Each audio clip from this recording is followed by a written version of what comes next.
So in this series, we'll be learning about the embryology of heart, but before moving on to it, we need to know how the blood vessels and the blood cells are formed.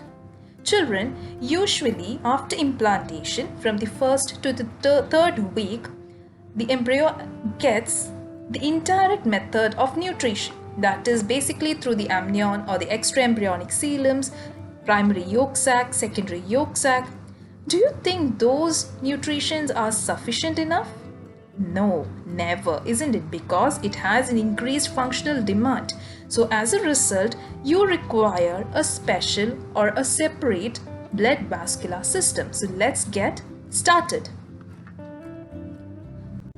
So to start with, children, you should know what is meant by vasculogenesis. Yeah, the definition is the process of differentiation of angioblasts into endothelial cells and formation of primitive vascular network. You have to remember that is differentiation of angioblast into endothelial cells. Now, from where does this angioblast come? A question arises, isn't it? So let's check how vasculogenesis occurs.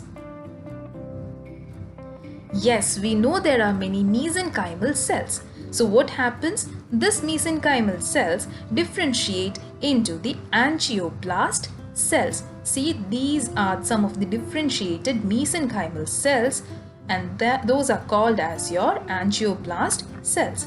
Now what happens to this form? There will be aggregation of many angioblasts and they form separate blood islands. So this is one island and this is another one island. So from mesenchymal cells, after the differentiation, we have got many different blood islands. From there, what happened? In one such island, when you close examine, you can see there appears some cleft, isn't it? Clefts appear in the blood island. And after reorganization of the cells which are present in this blood island, they form blood cells and blood vessels. You can see the endothelial lining as such, isn't it?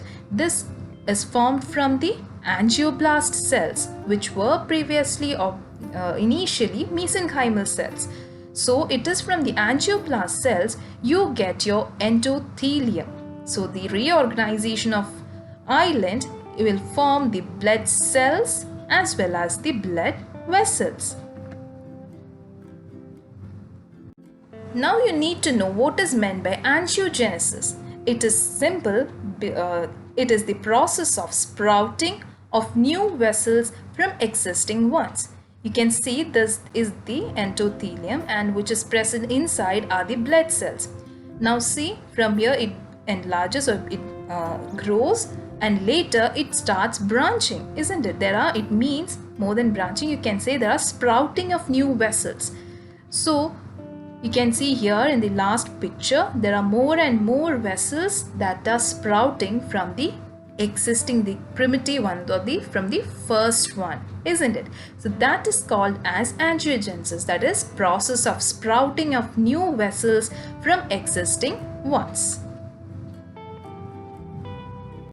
Let's go in brief.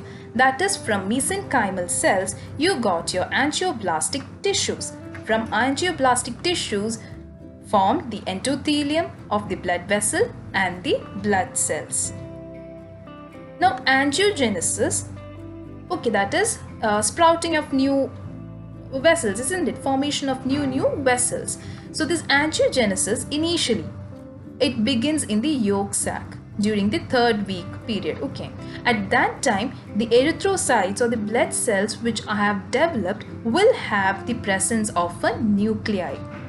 Now once the angiogenesis, by 5th week, when it occurs inside the embryo, what happens? The erythrocytes will not have nuclei. It means it will be devoid of nucleus.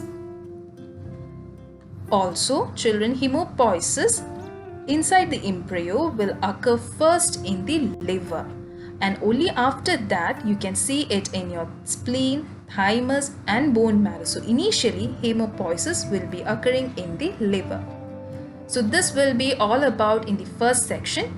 we will, in later section, we will see how the heart is being formed. That is the primitive heart. Primitive heart development will start once all these primitive blood vessels and later the angiogenesis have been taken place. So now we will see how a primitive heart is being formed in the next session.